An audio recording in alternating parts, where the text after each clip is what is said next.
It's time for the Mac Geek Gab, and listener Pilot Pete, that's me, brings you this week's quick tip.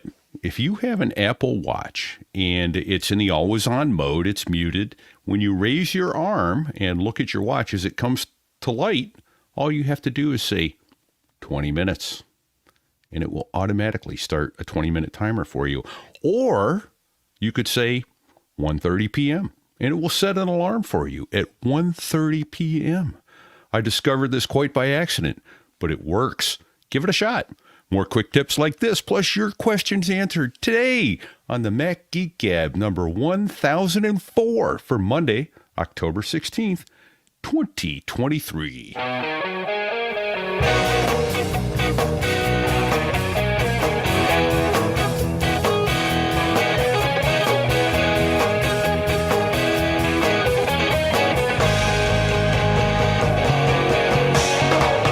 Greetings, folks, and welcome to Mac Geek Gab. We are the show where we take your quick tips like that one. We take your questions. We take your cool stuff found. We share them here. We try to answer your questions. We pull it all together into an agenda such that we all have a great shot. We are all but guaranteed to each learn at least 5 new things every single time we get together. Sometimes we even play that ding when we learn something especially good. I love that intro. Quick tip, Pete. That was fantastic. Love it. Sponsors for this episode include Fastmail.com/MGG, where you can go get 10% off your first year of the email service that I use and have been using for a long time. CleanMyMac X, you can go get 5% off of that at MacPaw.app/Mac Geek Gab. Of course, the links are always in the show notes, and we'll talk more in depth about that in a little bit. For now, here in Durham, New Hampshire, as far as I know, I'm Dave Hamilton. And here in Lee, New Hampshire, it's Pilot Pete. Good to be back, and looking forward to seeing you at hockey tonight, Dave. Hockey kicks off. Unbelievable. Yeah. Boy, time is going fast. Time is going fast. Our next quick tip comes from listener Tony, who says it's been about a year since Apple added the unsend feature to Mail.app on the Mac. And he says, I always got flummoxed getting to the unsend link at the bottom of the mailbox sidebar quickly enough in order to unsend a message that I want to send. And you can set the timer to off, or 10, 20, or 30 seconds. I'd like more. We'll talk more about that in the episode. I've got a solution, perhaps. Tony continues, though. He says, instead of having to hunt for that little unsend little link, I discovered yesterday that Command-Z will also unsend a message as long as it's invoked, of course, within the specific time window. The message doesn't get sent. It just goes into a queue. It waits the 10 to 30 seconds, and then it's actually sent. And at that point, you can't unsend it because that's kind of impossible. But yeah, thanks for the tip. That's good to know. Yeah, at the risk of going down a rabbit hole in quick tips and making this a slow tip, I found that I will send a message, and then immediately I'm back at my list of messages. And then if I'm too quick to pull the trigger, say on deleting, I don't need that message, and it goes into the trash bin, and I go, oh, darn it, I want it back. And I hit Command-Z. I unsend the message, which hasn't gone yet. So that's frustrating. So if I'm understanding what you're saying correctly, if there is a message in the send queue. In the queue, yep. It's in the outbox queue. Command-Z, regardless of what you've done since you triggered that message to send, Command-Z will take priority to unsend the message. It won't just undo the last thing you did. Correct. I can see that being good and bad. That's a good thing, but then you have to go hunt in your trash for what you deleted.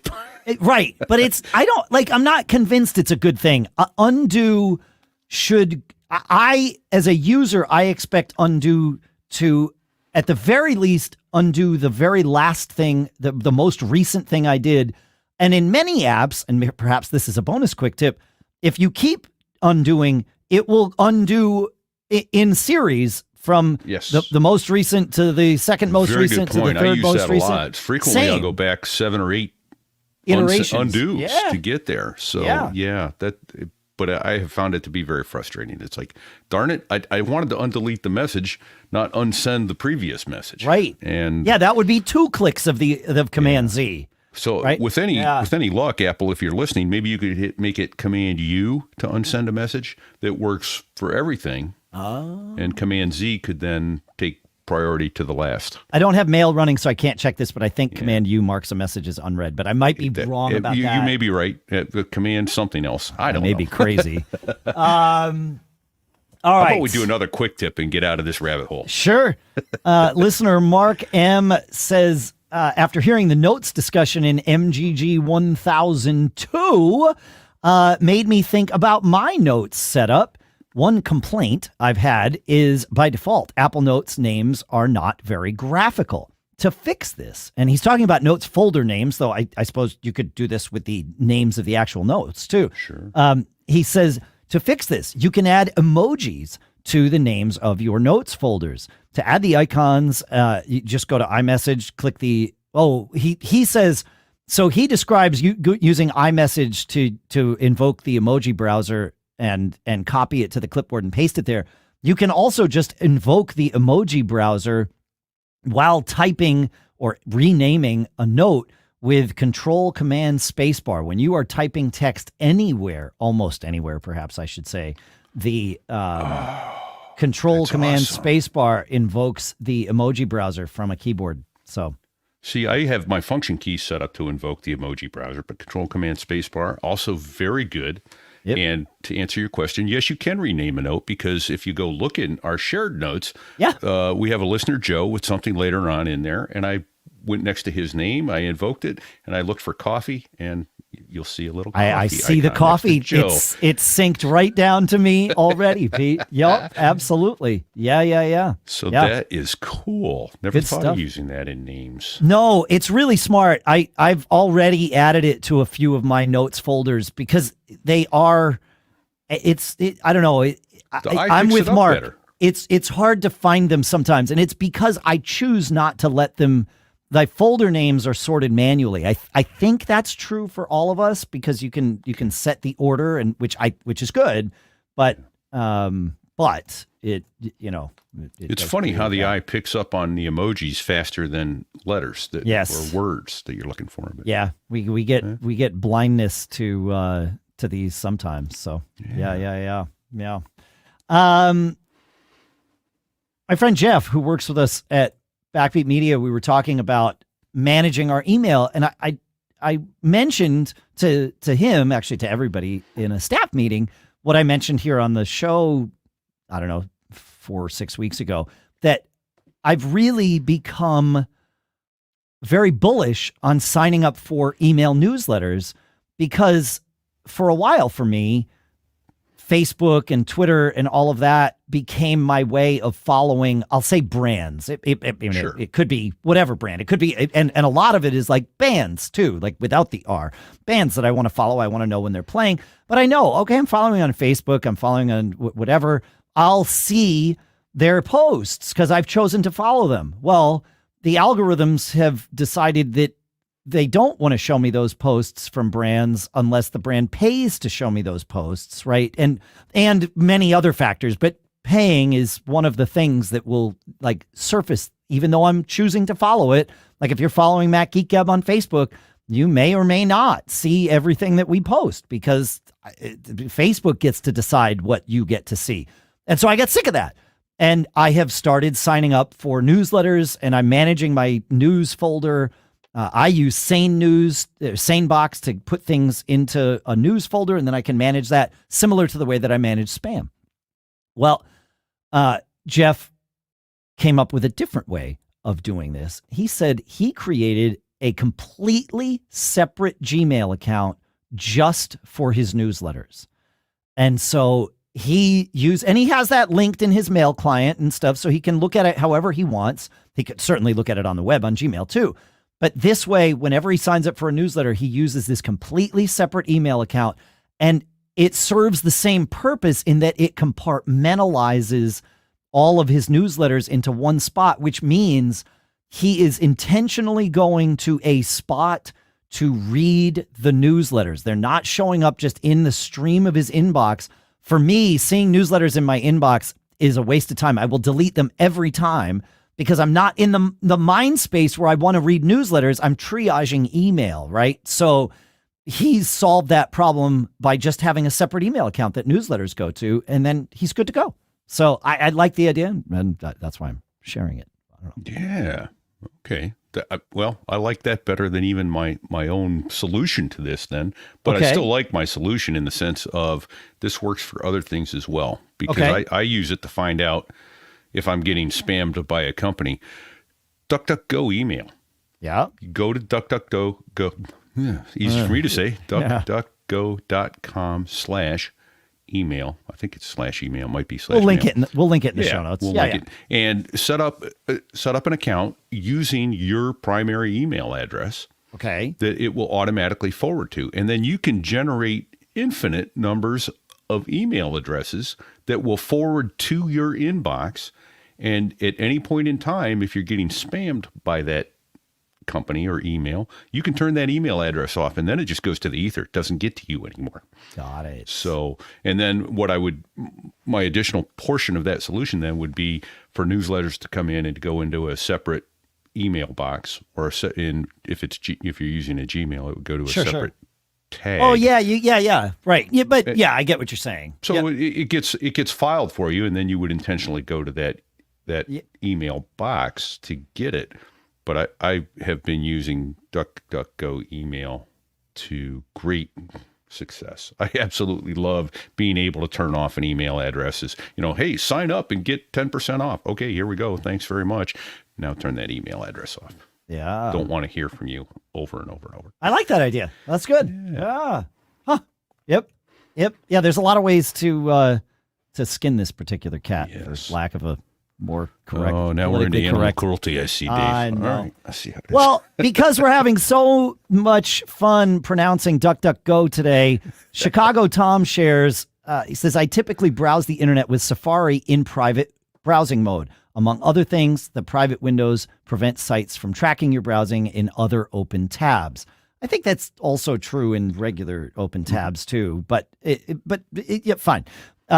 He says iOS has allowed users to select their default browser for some time. That is true. He says you can switch your default from something like, and you can also switch your default search engine in Safari, and they've allowed that for some time. So you can switch the default search engine from something like Google to something like DuckDuckGo, which doesn't track you as much. They're still using Bing as their engine, so there's some question about whether Bing is getting the ability to track you via DuckDuckGo, but we'll leave that for another discussion. However, Chicago Tom says, did you know that with iOS 17, you can also define a separate search engine for private browsing? This can allow you to use DuckDuckGo only when browsing privately to add that extra layer, and Google when you're not, or however else you want to do it. And you do it in Settings, Safari on the iPhone. So you launch the Settings app on your iPhone or iPad, go into the Safari section, and you can set search engine and now private search engine.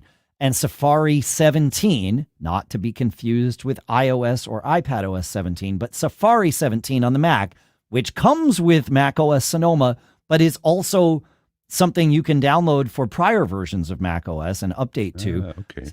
Safari 17, if you go into preferences or settings, however it appears for you, and go into search, you can also set a main search engine and a private browsing search engine in Safari on the Mac as well.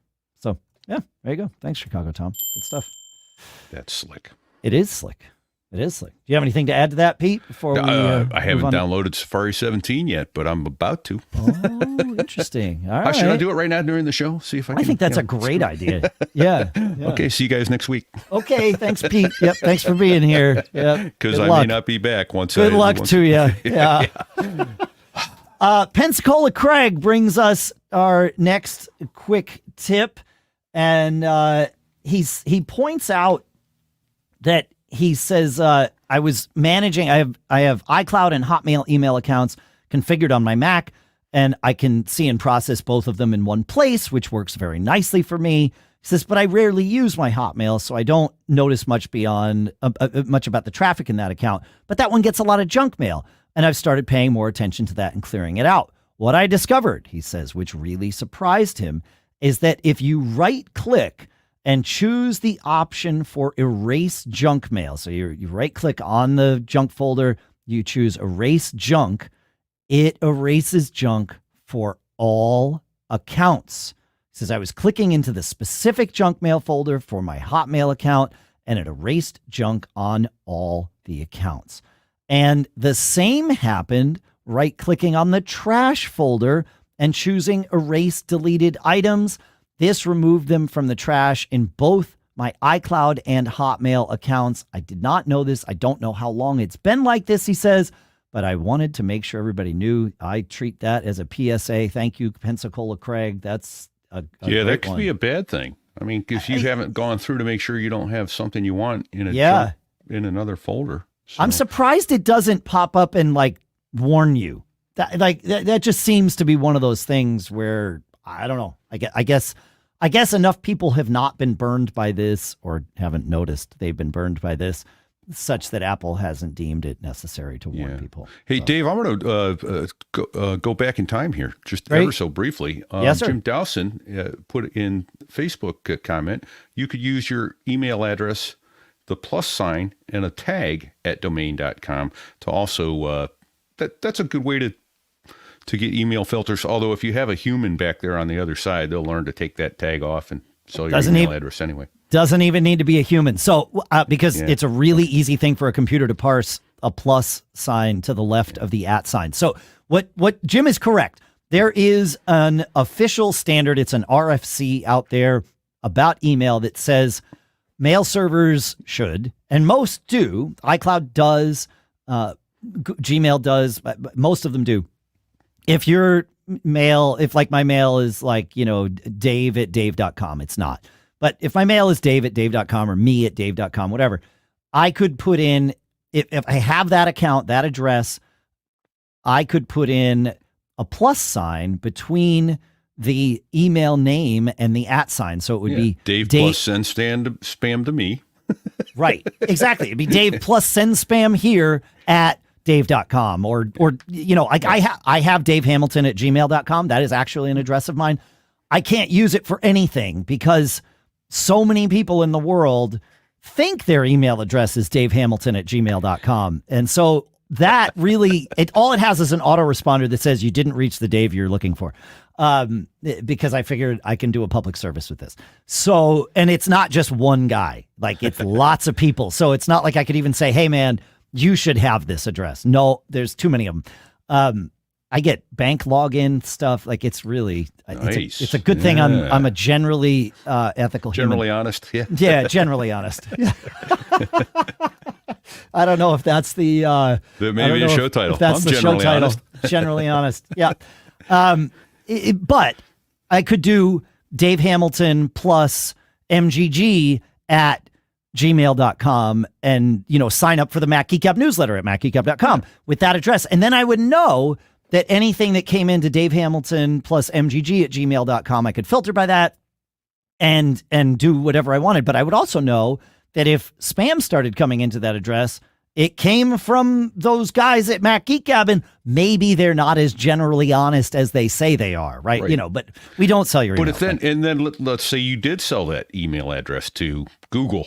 Sure. So they could sell it to millions of other people. Yeah. That was my point, is they could then go in and just go, well, we'll remove that tag and send it Absolutely. to Dave, Yeah, because it's an RFC, because it is a standard, it's very, I was going to say even I could write the regular expression to strip that out, but ChatGPT in about 4 seconds could write the regular expression to strip out the plus tags of email addresses. So yeah.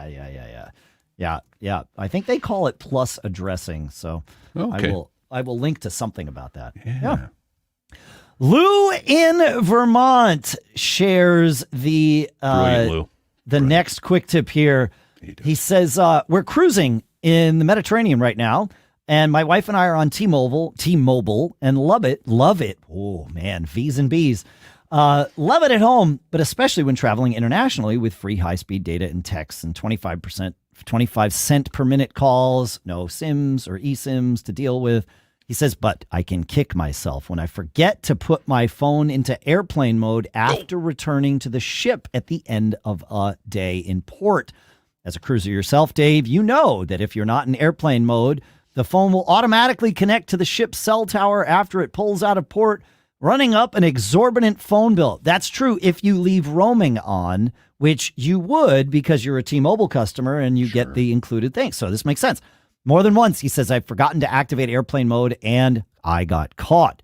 After we embarked a few days ago, I decided to investigate whether there might be a way using shortcuts to turn airplane mode on every day automatically at a set time.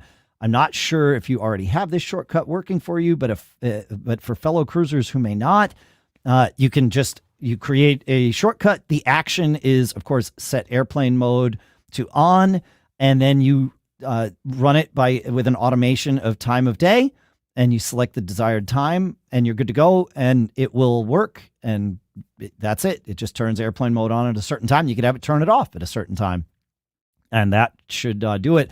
And of course, airplane mode remembers its settings from the last time you used it, which means that if you have enabled Wi-Fi while in airplane mode, then when airplane mode turns on with the shortcut, Wi-Fi will remain enabled for you. So if you're choosing to be on the ship's Wi-Fi, then, or your home Wi-Fi, if you're using this for a different purpose, then you'd be good to go there. So you could probably geofence it too if you wanted to get really fancy. But but the ship's in a different spot every day. Well, Pete. Maybe it is, maybe it isn't.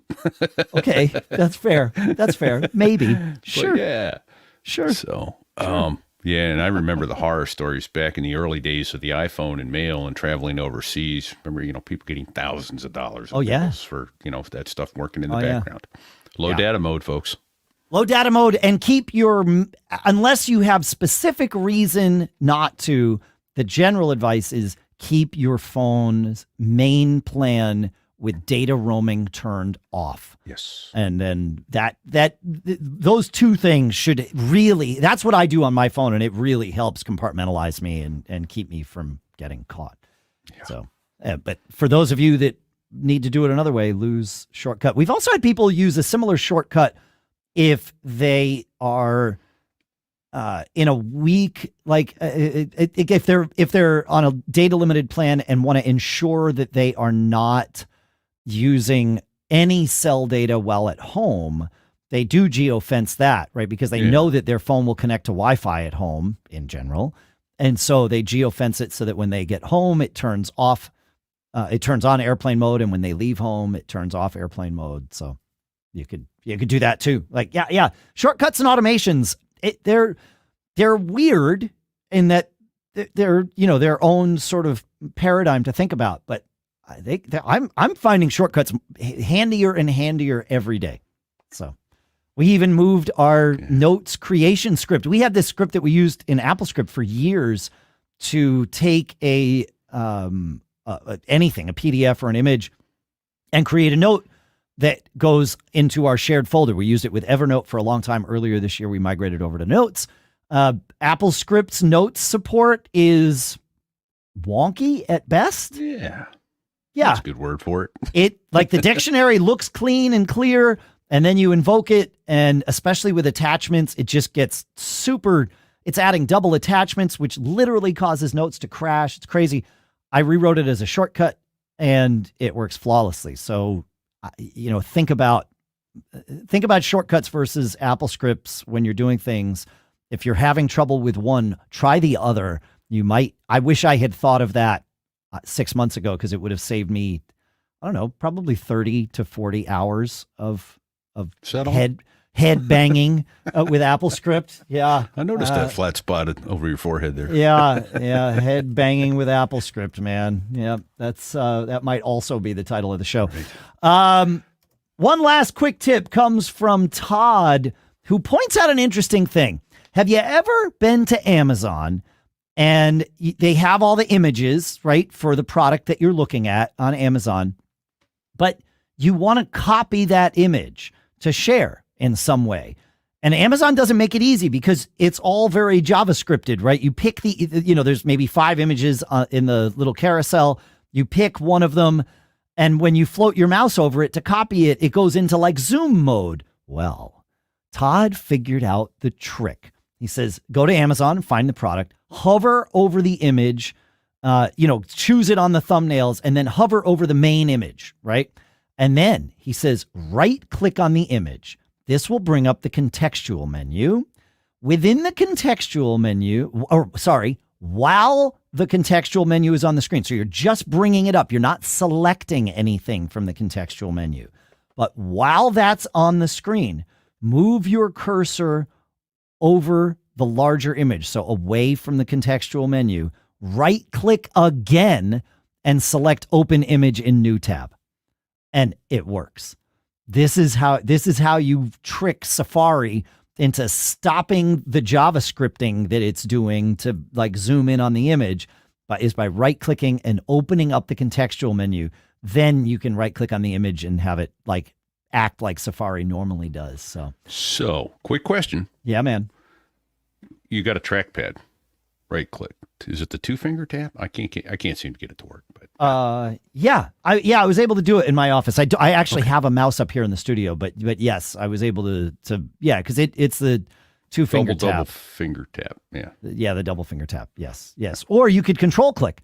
Like that is always like the right click is control click. Yeah, that's what I thought. But did that not work? All right. Well, I'm just interested today. I haven't tried it with a control click. I did it the other way, so it's possible that that control click doesn't work, but we'll test and we'll find out.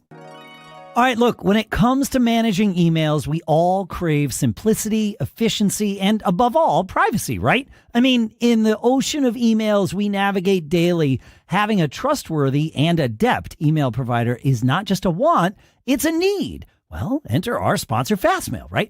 Fastmail isn't just another email provider. They've championed privacy for over 2 decades. With Fastmail, you won't find ads cluttering your inbox or sneaky trackers monitoring your every move. And this is why I've been using Fastmail for the past 5 or 6 years. Or is it more?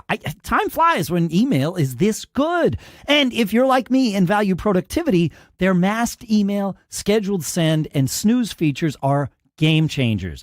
With custom rules and various nifty features, Fastmail practically rolls out a red carpet for a seamless and productive email experience. So are you considering making the switch? Well, with Fastmail's easy import feature, transitioning from another service is a breeze.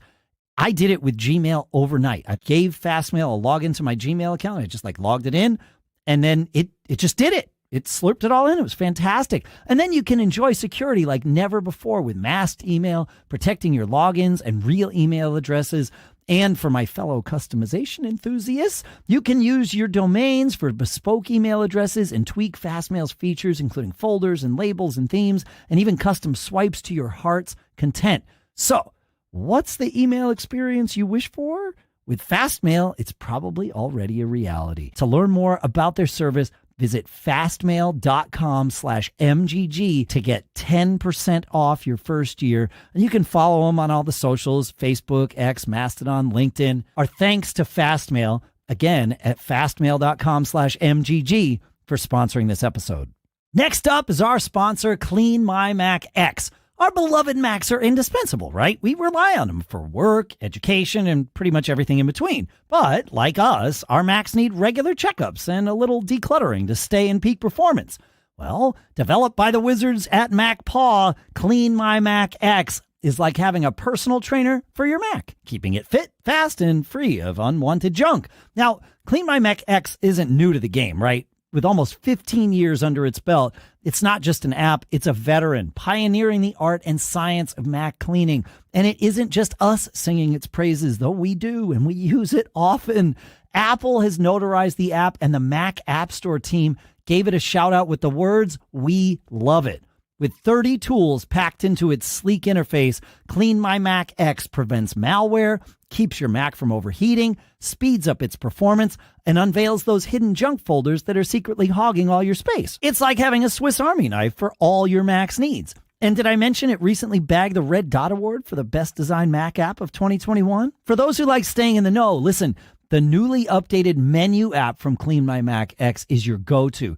With 6 detailed monitors, it provides invaluable info about your Mac's health, storage, connected devices, protection status, CPU performance, RAM, battery, and even network speeds, all for free. Yes, that's right. The menu app is free for all Mac users. And then if you want to unlock the full experience, you can get CleanMyMac X today and enjoy our 5% off because you're a Mac Geek Gab listener by visiting MacPaw.app/Mac Geek Gab.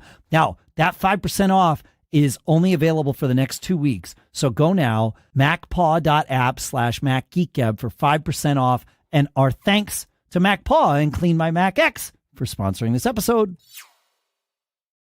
Oh, that's awesome. All right. So, Dave, we got a letter. It's time to move to questions. Got a letter from oh, geez, don't talk. Just don't talk, or just read. Just read. Innocuoso. And he asks, how do I migrate my photos library to a new disk? He says, my 950 gigabyte photos library. Is that all? That's wow. a lot. Wow. That is a lot. I thought of mine photos. was big at like 300. Wow. Yeah. I'm impressed. Kudos to you, sir. He said that 950 gig library lives on an external 2 terabyte hard drive attached to his 2018 Mac Mini. I recently turned on iCloud syncing and opted to retain the original photos and videos locally on my external drive. He says, now I'd like to replace the 5-year-old external drive with a new SSD. Searching the topic online, I've seen posts saying that this is as easy as copying the photos library to the new SSD, then pointing the Photos app to the new location. Other posts suggest that changing this location this way will cause Photos to perform some sort of reconciliation process, matching each photo or video with the version stored in iCloud one by one, which could take weeks. They further suggest that it's better to start working with an empty new library on the SSD and then sync everything back down to the SSD from the cloud. Any thoughts on either of these approaches? Many thanks. Innocuoso. I think I got it right that time. I think you did. Yeah. So I've done both, and this was a thread in our Discord. Listener Ben advised taking the first approach of just copying the library over to the new drive and then telling Photos that it's there. And you would tell Photos that it's there. Well, if you unmount the old, so the process would be quit Photos first, and really even like. It would be even better to sign out of iCloud Photos because it keeps running a process in the background, but you're kind of going to be okay because I've done it this way and haven't really worried about it. So quit Photos, though. Copy the Photos library from one drive to the other. Then unmount the old drive, right, so that you know that it's not there. This is where things might get tricky because with iCloud Photos running in the background, it might not let you unmount the old drive. So So you might need to shut down the Mac and unplug the drive and then start it back up. At that point, you're going to be fine. And then once you launch Photos, it'll say, I can't find your Photos library. Do you want to point to a new one? However, you can avoid some of that headache by relaunching Photos and then immediately pressing the Option key. This will bring up the browser that lets you, I think it's the Option key that does this. Someone in the chat will correct me if I'm wrong. That will let you pick which Photos library you want to launch. Choose the one on your new disk. You're going to have to go and point to it, which is fine.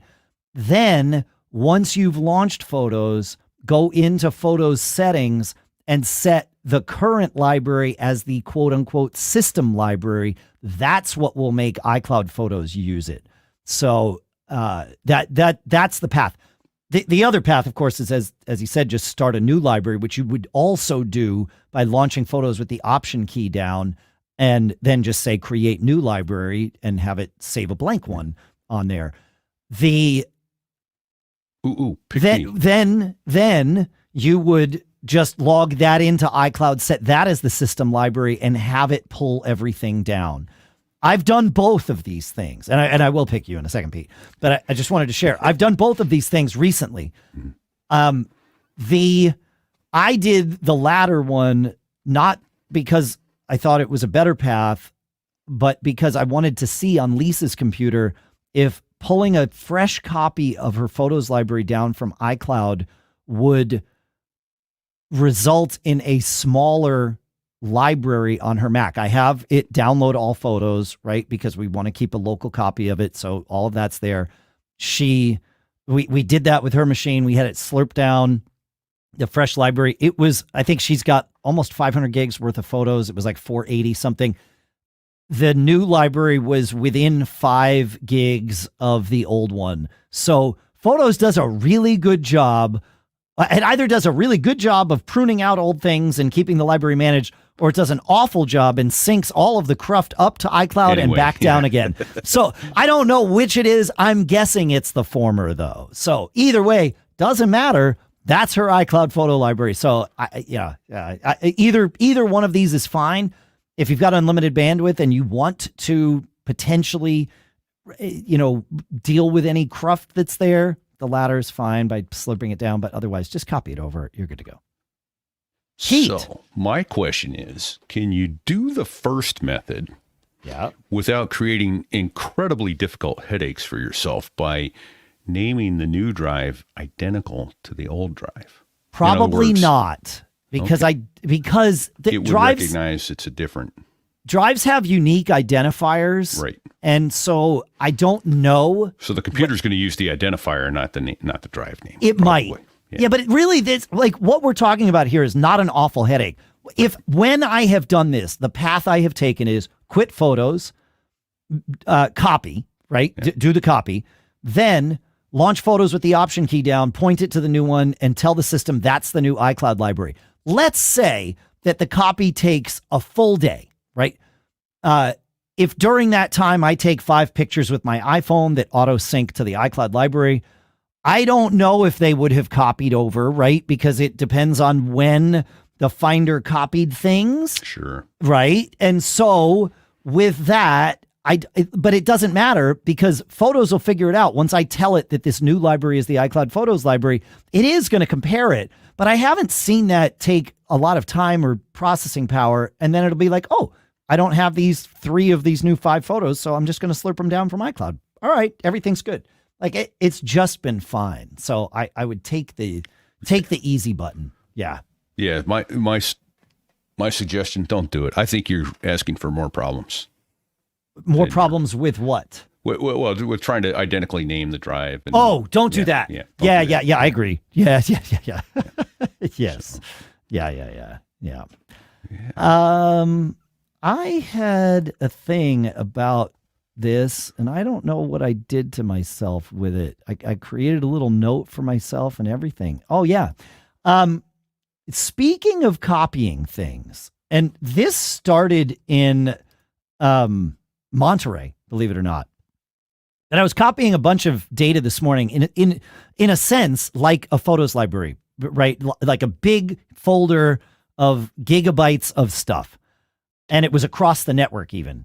For whatever reason, it stopped halfway through. I got the, could not complete this operation, error -8004. And I'm like, come on. So I went to where the destination was to erase it so that I could, bring it back in from scratch again.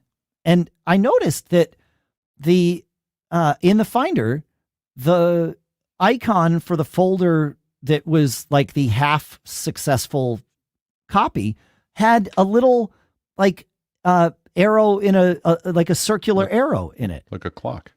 Yeah. Okay. And almost like the time machine thing, but not quite. Yeah. And so I clicked it and it said copying of this folder name has paused. You can finish copying now or keep a resumable copy and finish later. And so I said, great. And I chose finish copying and it immediately resumed from where it was.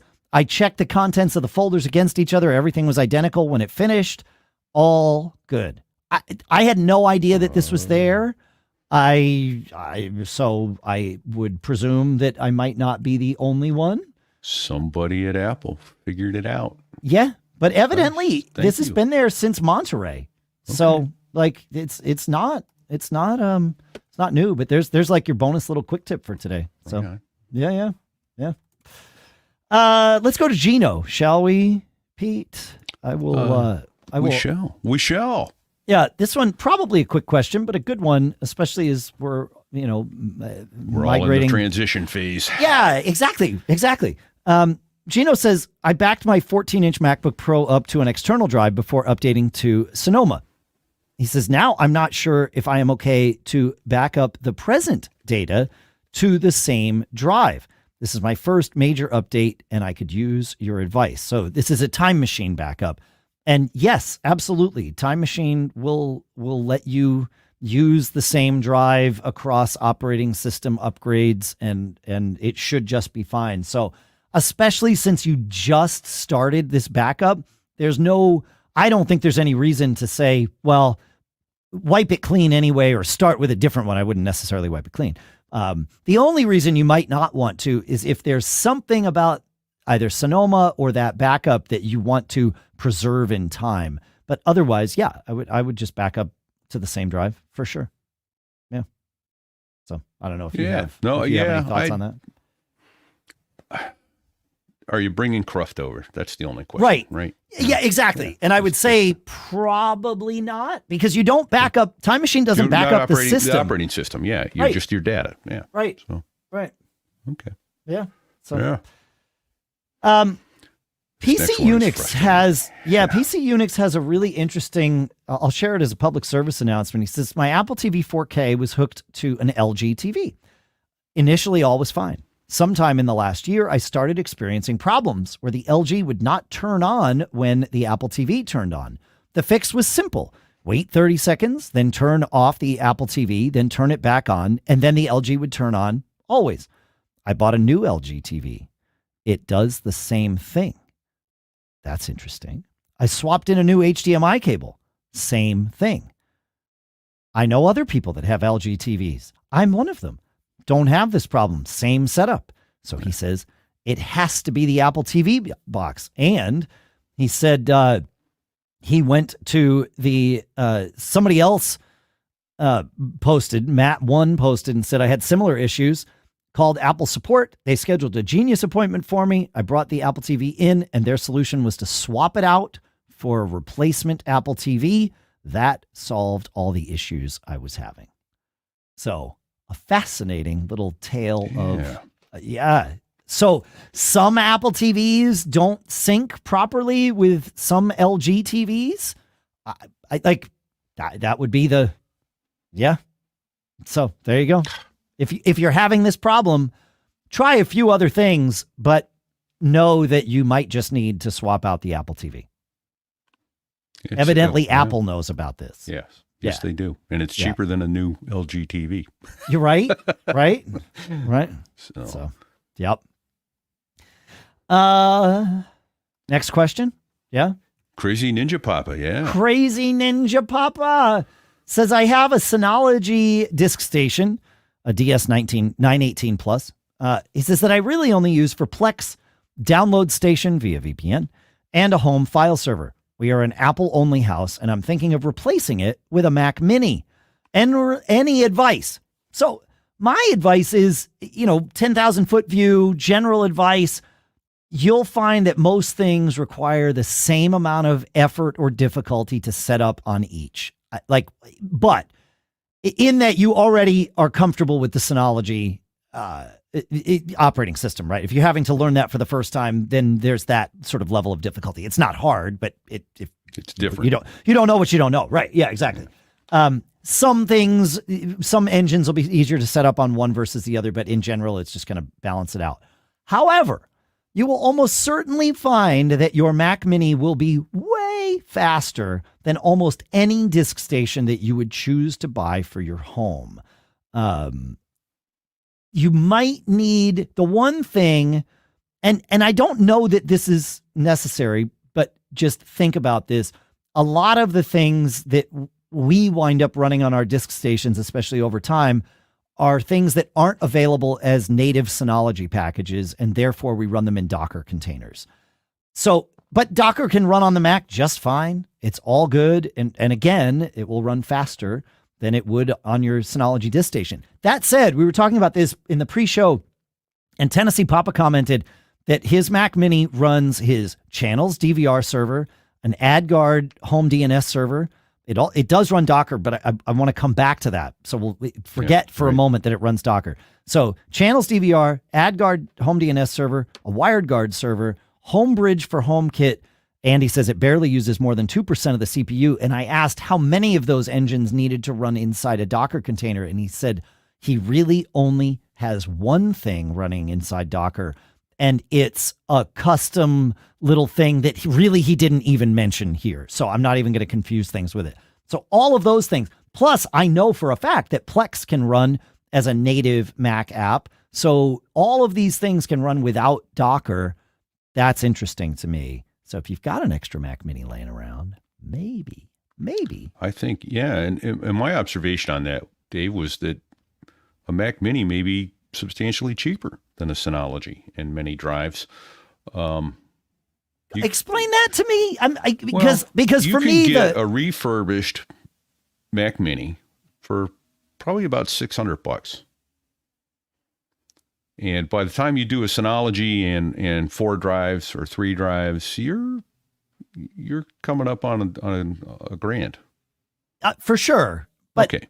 But the Mac Mini doesn't, like, if you're okay not if you're just having gonna run channels and Plex and but if you're okay not having redundant storage, fault-tolerant storage. So, right, exactly. Again, it depends on what your usage need is, right? I want to be able to have a drive fail and not lose my photos library. Well, I don't keep on my NAS, but right now you could create your own RAID on your Mac and then manage it that way. Time machine backup to my Synology, and that's something that I want to be reliable.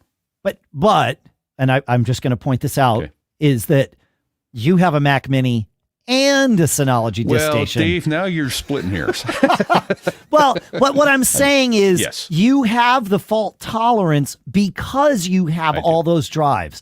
And if you were to, like, the price of a DiskStation empty versus the price of a Mac Mini that would run all this stuff, you're right that there's not much of a difference there. But the Mac Mini is probably going to be a little more expensive. But as soon as you start adding drives, no. The Mac Mini does come with one drive. You can't buy a bare metal Mac Mini, at least not from Apple. Maybe somebody will sell you one. But you might wind up adding some drives to it. But I think your point is valid here in that the cost delta of the hardware between the two is going to be mostly negligible. You may choose, you could run your Synology with just one drive as well. Sure. Few people do, but you could do it and get all the functionality. You just don't get the fault tolerance. So, and what I have done is off my Mac Mini, I've hung a 5 terabyte solid state drive, and that's where all my channels DVR recordings go and where my Plex media is. And you know what? If I lost it, so be it. They can all be replaced.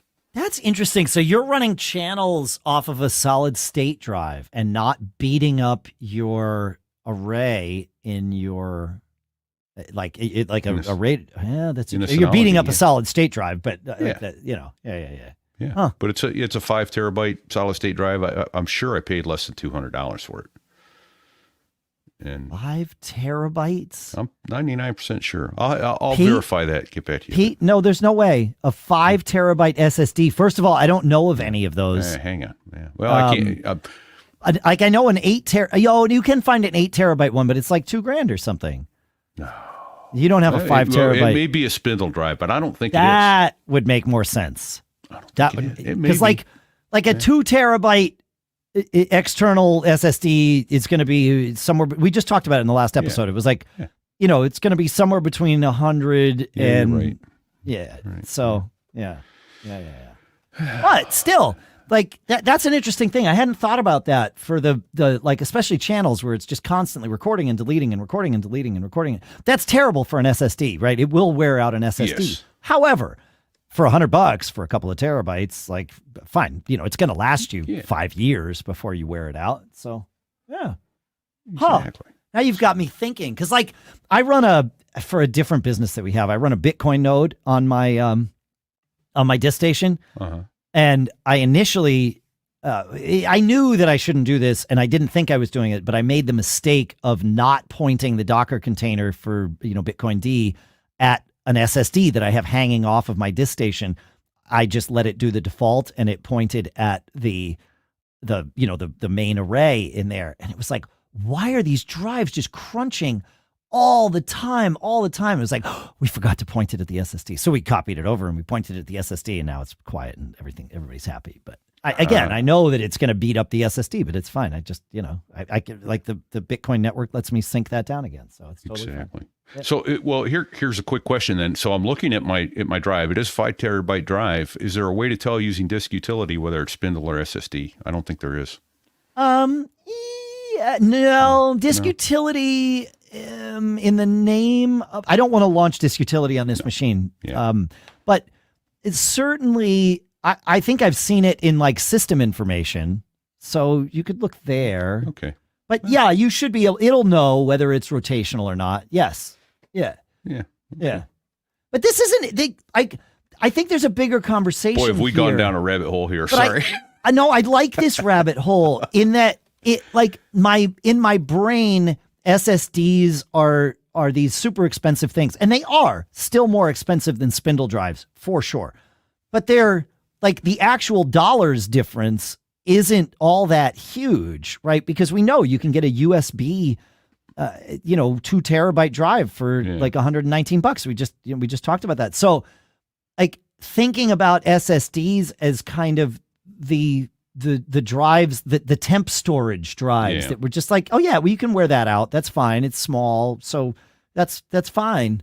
It's a different paradigm. And I don't know that I've ever stopped to think about this before until we started answering this question. So this is why I love doing the show, because we get to dissect these things together and we learn stuff like, where's the, there it is. Ding. Ding. Yeah. I taught myself a thing by rambling. There you go.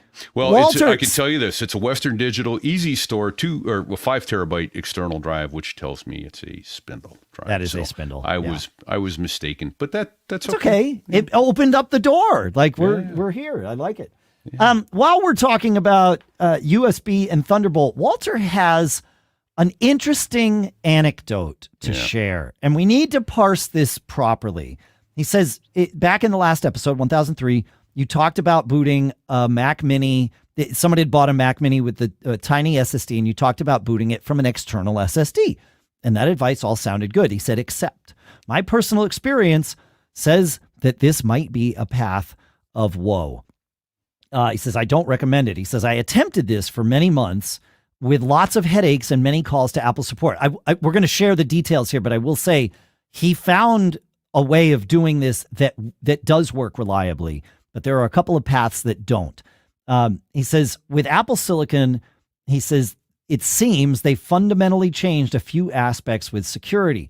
First off, this is only possible to boot externally with a true certified Thunderbolt SSD, not the ones that you might buy that are Thunderbolt compatible, like the USB 3.2 or whatever those are. Amazon listings can be very misleading. You need to buy an actual Thunderbolt SSD to do this. He says, don't do it with a USB SSD. And he said, at boot, it seems that the device, the Mac Mini, in his case, locks down the I/O ports. But due to the handshake between Thunderbolt ports, Apple can leave this open and bootable. He says, I had many runarounds trying to figure this one out and had bought quote-unquote Thunderbolt SSDs online, and so I was confused. Also, during this time, I found out that Apple Silicon needs wired or Apple-supplied keyboards and mouse at boot if you want to control things. I've certainly found that to be easier, although I have gotten it to work with a wireless keyboard, but maybe that's different. But so as not to confuse the issue, the Thunderbolt... boot from, if you want to boot an Apple Silicon Mac from an external drive, make it a Thunderbolt drive, not a USB drive, at least based on Walter's experience. So I wanted to share that and contextualize it. I have only ever tried it with Thunderbolt drives, and it has worked fine. So I have not tried booting an Apple Silicon Mac with an external USB. But I thought it was doable. Like I thought, I always would have thought it would hold the option key and it would. Yeah, it would see it, and there you go. So but Is Apparently that it didn't work for him. Yeah, but like that's not auto booting, right? We're holding down the Option key. We're getting a step in. I don't know. I've certainly done it with a USB stick, and that has worked. So the question is, would it work with a drive just plugged in and let it boot? I thought it would. Evidently, it doesn't with some. And maybe he's talking about an M2 Mac Mini. And maybe there's a difference. I've only ever tried it with M1 machines. I think I can.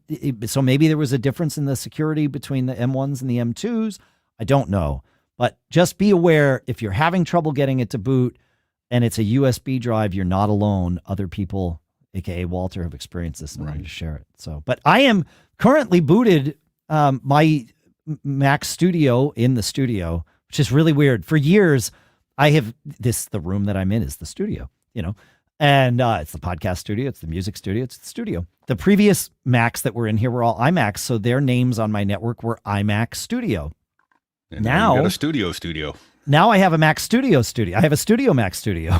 So it's very strange figuring out how to name this, and I don't know that I've gotten it right, but yeah. But anyway, this is the first Apple Silicon Mac that I've had in the studio, and so I decided for this week to try using macOS Ventura here. I can't run Sonoma in the studio because the Thunderbolt drivers for my Personas Quantum interface aren't there yet for Sonoma, but they are certified for Ventura. So I am running in Ventura.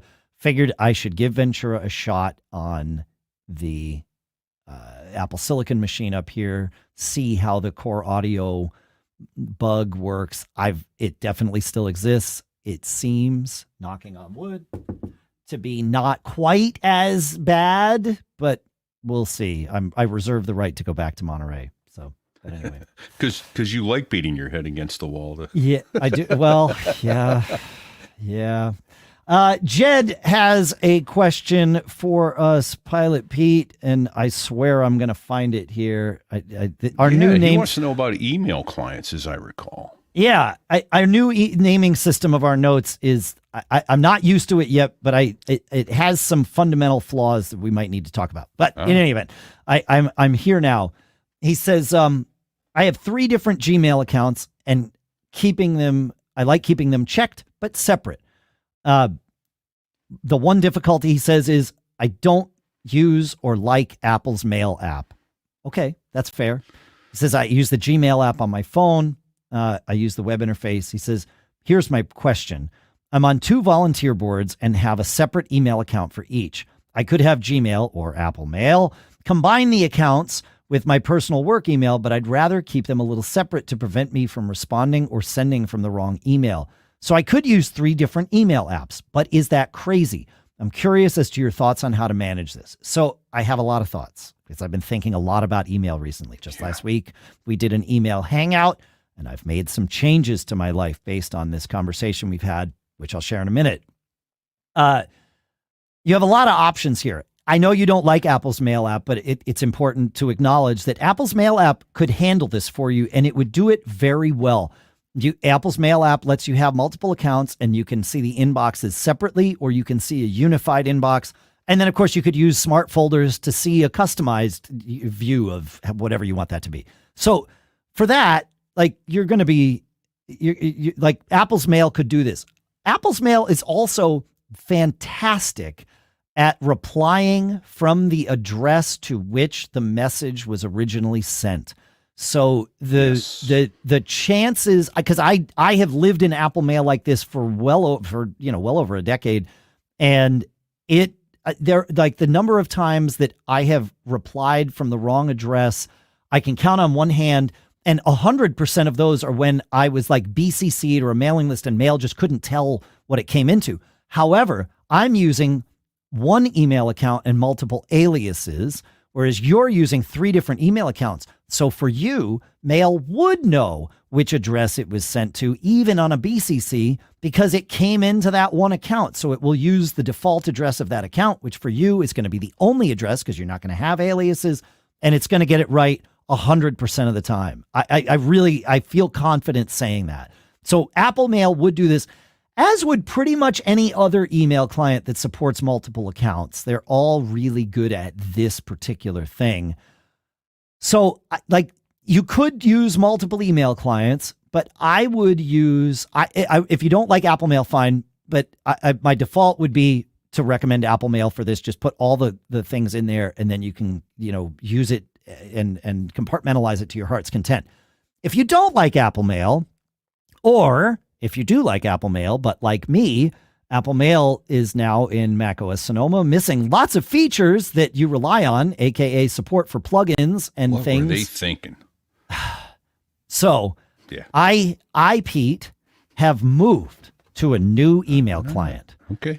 Okay. I started thinking about all the little Apple-focused email clients out there and spent a lot of time trying to figure out why the folks at Spark or the folks at Readle want to force me to use Threads in order to use Spark. My brain doesn't work in Threads. I like to manage email without Threads.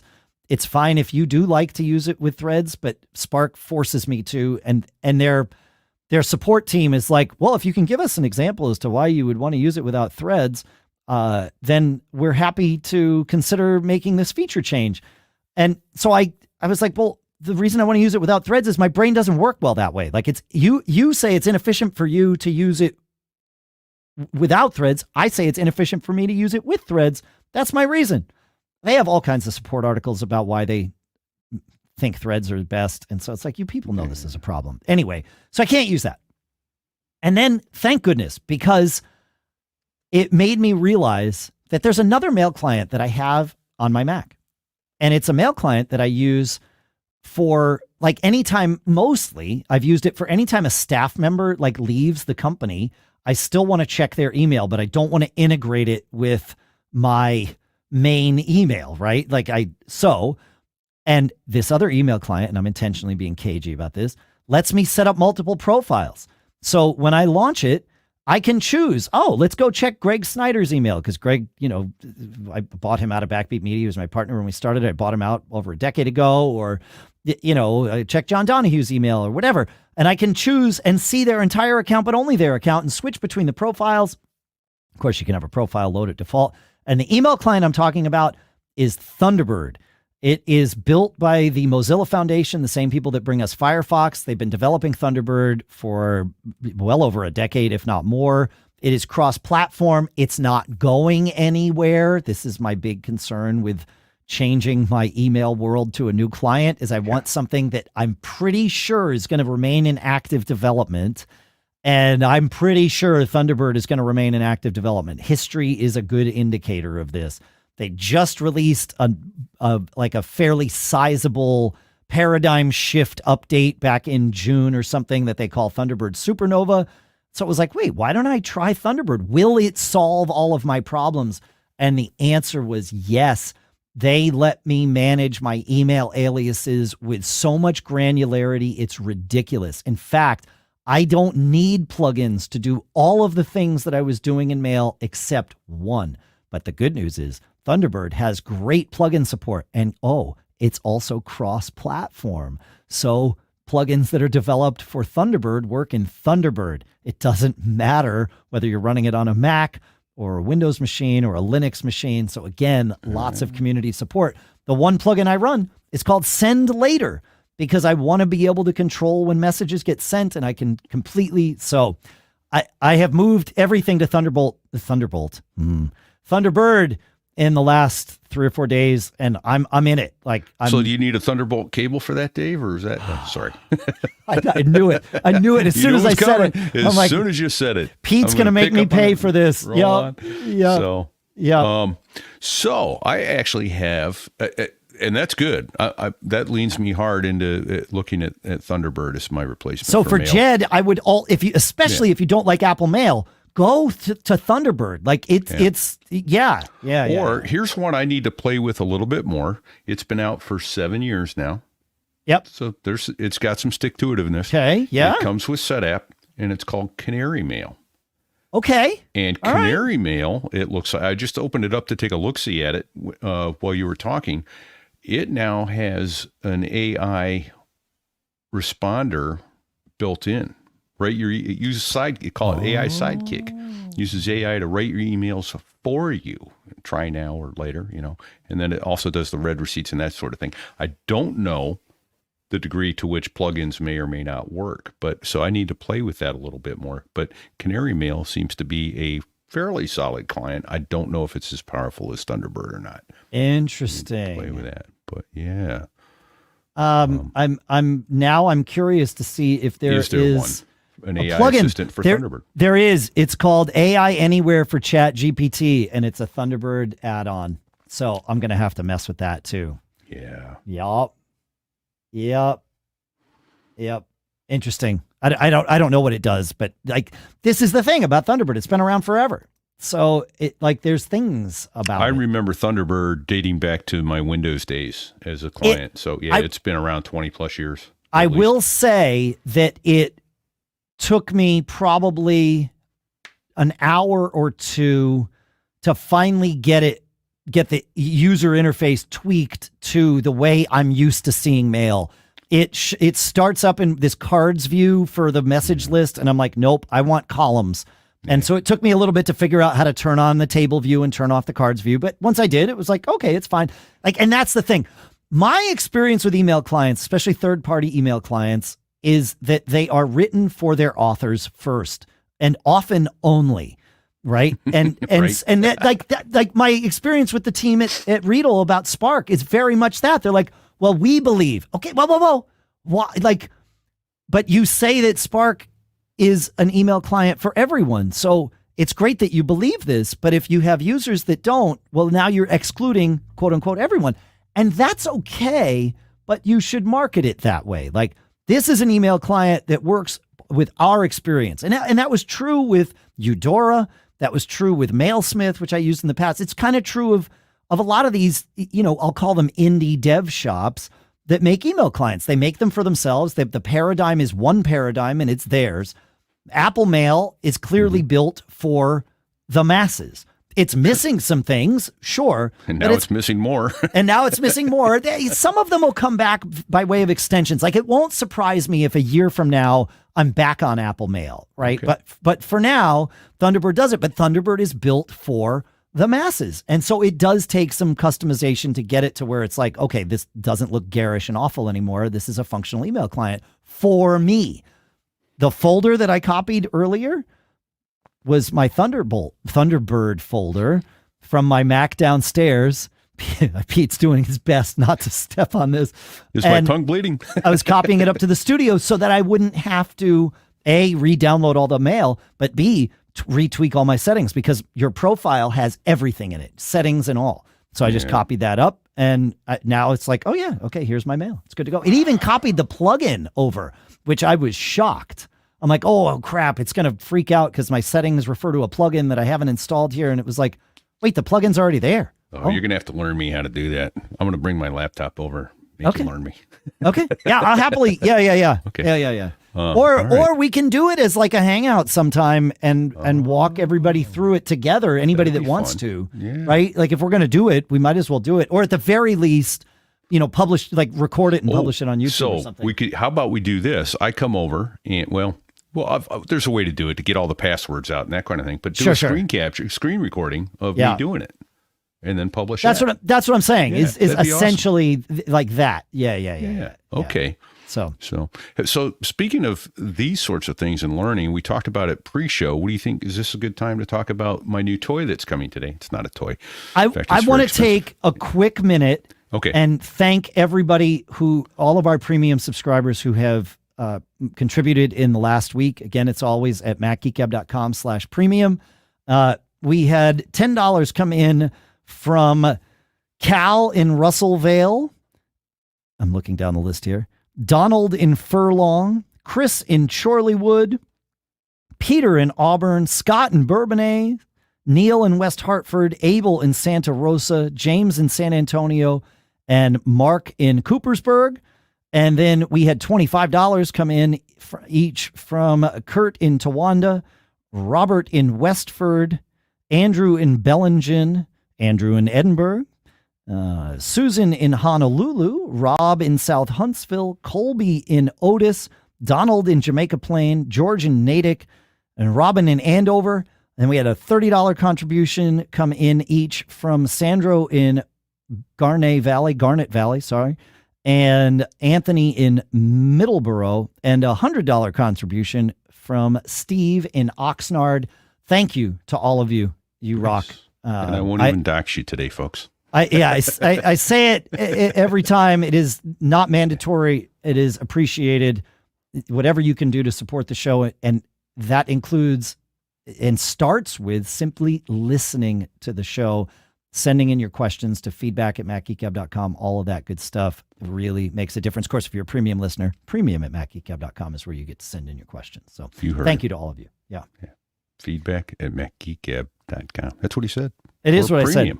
At MacGeekGab. So we're at an hour and 10 here. Yeah. We're going to skip our cool stuff found for the week because Pete, you're about to get your new iPhone and you want to talk through a little bit of the steps. Yeah, because I seem to recall my son recently got an iPhone 13. Okay. And he's now decided he wants a 15 as well. So I'd like to not go through the pain that I went through switching him off of the iPhone 8S Plus into the iPhone 13, going to eSIMs and all that stuff. And it was a headache. I eventually got it, but it was more start, restart. Oops, that didn't work. So what are our basic steps to switch over from my iPhone 12 to my iPhone 15? Are you on an eSIM? I am not. So I need to first go to Mint and say, I want an eSIM. No, don't. See, there you go. Yep. I like in theory with many providers that could work, but there are some providers where the eSIM can't transfer from one phone to the other. And Mint, it turns out, is one of those, or at least it was when I did my phone. So no, I'd say leave that alone. When my iPhone was arriving while we recorded the show, whatever that day was, I talked about how I was going to use a USB cable, a C on my iPhone 15 Pro to a Lightning on my iPhone 14 Pro to copy everything over. That didn't work as well as I wanted it to. And the reason, and in fact, in that it didn't actually do it, it did it it did it wirelessly between the two devices. And it was because the iPhone 15 Pro showed up needing a software update in order to transfer data from my old iPhone. Okay. So going through that process kind of bypassed the cable thing. And the way that I know, I left the cable plugged in during it, but then once the migration finished, it had to then download all my apps from the cloud, from the App Store, which tells me that it did not copy them over the cable. And so I know that my phones talked wirelessly. And you know what? It works okay. I am eager to try the wired version of this sometime, and I know that it does work for some. That day, it did not work for me. I don't know what's going to happen for you when you do this, Pete. So you certainly could try it with a cable, but either way, the one problem with a cable is you're going to have one phone charging another. And so one phone's battery is going to drain way faster than the other. I bear that in mind as you make your decisions. If I were going to do it again right now, I think I would just leave both phones plugged in, to their own chargers.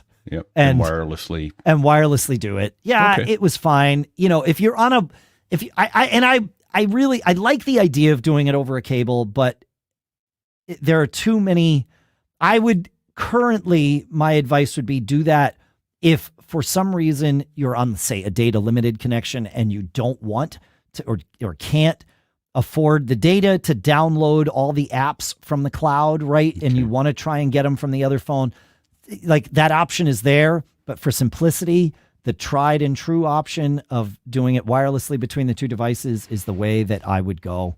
And then for you on Mint, so you will need the Mint app on your new iPhone, which will eventually download, right? Yep.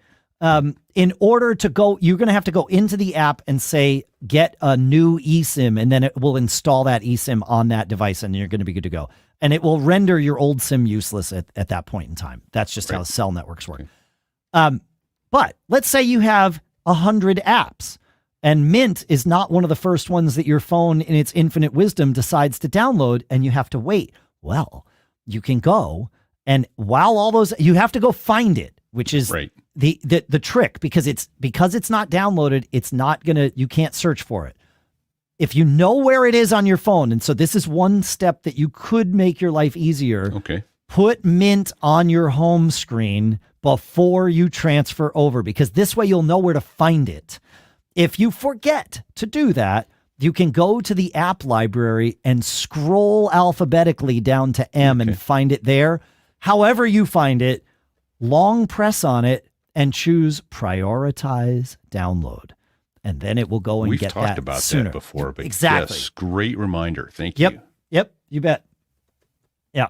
So that's the that's where I would go with it. Yeah. Yeah. And then any extra tricks or anything to do with the watch to get it to, do I need to unpair it from my old phone first? Do not unpair it from your old phone. By migrating your phone over, it will see that a watch was paired with the old one. And I believe it asked me when I launched the watch app if I wanted to pair with the new phone. It may have just done it, but it was relatively seamless. I have no memory of having to jump through a lot of hoops with that. Sure. So I think I just launched the watch app on my new phone and it was like, hey, do you want to? And I'm like, yeah, yep, good call. And it was like, great, I got you. And then it just did it. I think all that happened was I watched my watch face like do that slow, like it looks like a slow stopwatch going around that thing. And then it was like, okay, yeah, you're good. It's all set. Okay. So, now. Yes, sir. For the $1 million question on this, I have 2 authenticators. Does that mean I get $2 million if I answer? You do, yeah. If you get the answer right. Great. Yeah. I'll write you a check today. Great, perfect. I'll cash it immediately. Yeah, I'll attempt to cash it immediately. There you go. Yeah. So you can draw interest on it for those 3 days it's sitting in your account before it comes back, right? Yeah. Maybe not. The bank will take that back, though. They will. Yeah. Jerks. Yeah. And then they'll have a conversation with me about why they've closed my account and terminated our relationship. Well, but that's different too. But authenticators. How do you set up your authenticators not to go stupid on you? Right. And by stupid, you mean not having the data that you need on the other side. Yes, sir. Right. So some authenticators, like 1Password, is an authenticator in addition to being a password vault. The data is not I don't think the data is transferred over, but it doesn't matter because you're likely syncing your 1Password data with their cloud or iCloud, depending on whether you're paying them. And that lives on my Mac anyway. Exactly. So that data and therefore the authenticator data that's with it will get there. Some apps do not sync the authenticator data, and some of them believe in not doing that for good security reasons, right? Like it's only one device, so this actually makes it 2-factor, whereas when you start syncing things and showing it on the same device, it's less 2-factor, far less. So look in your authenticator apps before you disable and wipe the old phone. But also look at them on the new phone. Like my path with this would be do the migration.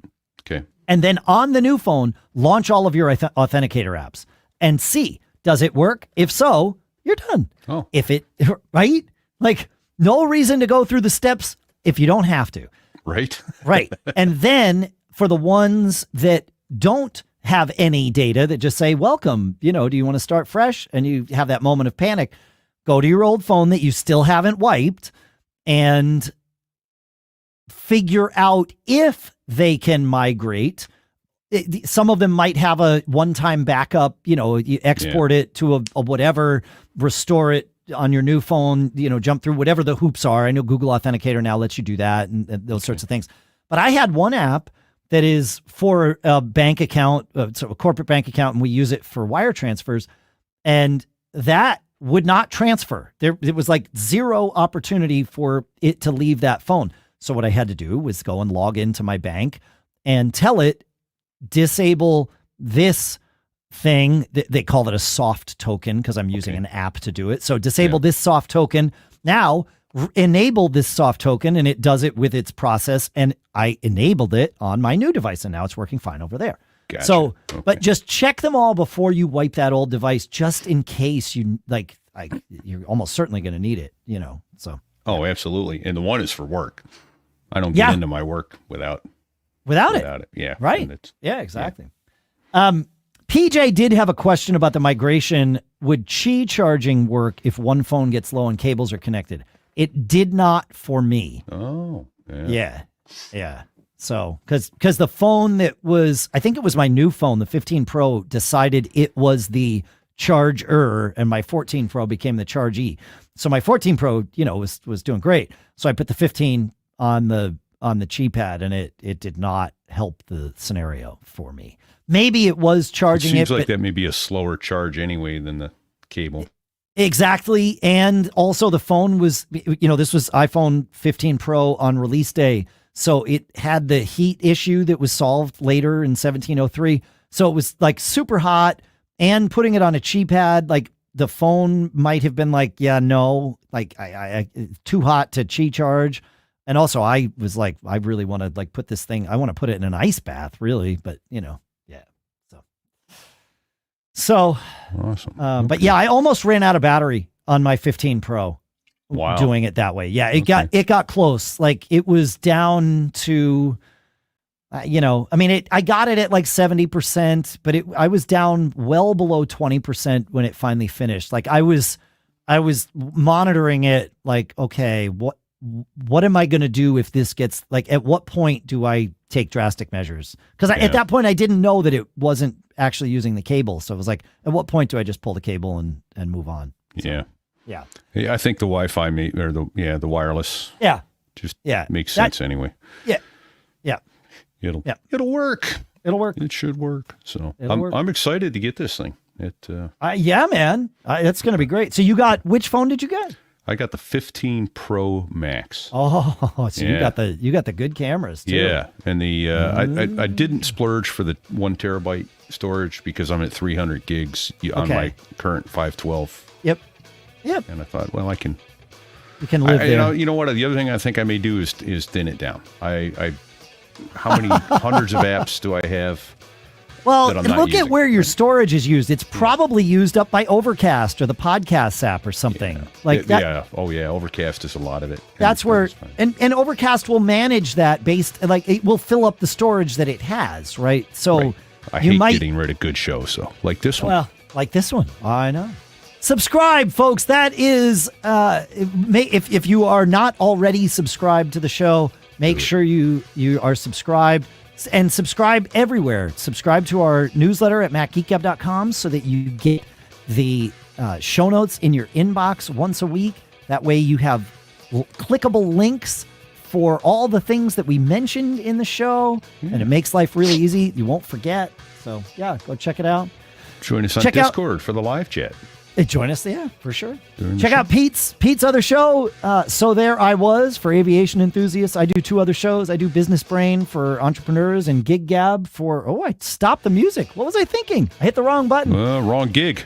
They're off to another gig. That's right. I'm going to get fired from this gig. The band wasn't listening to the Gig Gab. That's right.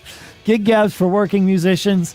Make sure to check out our sponsors here. Of course, you can always see those at MacGeekGab.com/sponsors. But for this episode, Fastmail.com/MGG and MacPaw.app/MacGeekGab. But really, please subscribe to the email, to the show. That way we can stay in touch with each other.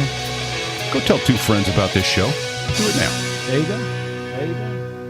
Pete, don't read what my shirt says. I mean, you can, but also read what your shirt says, if you would, please.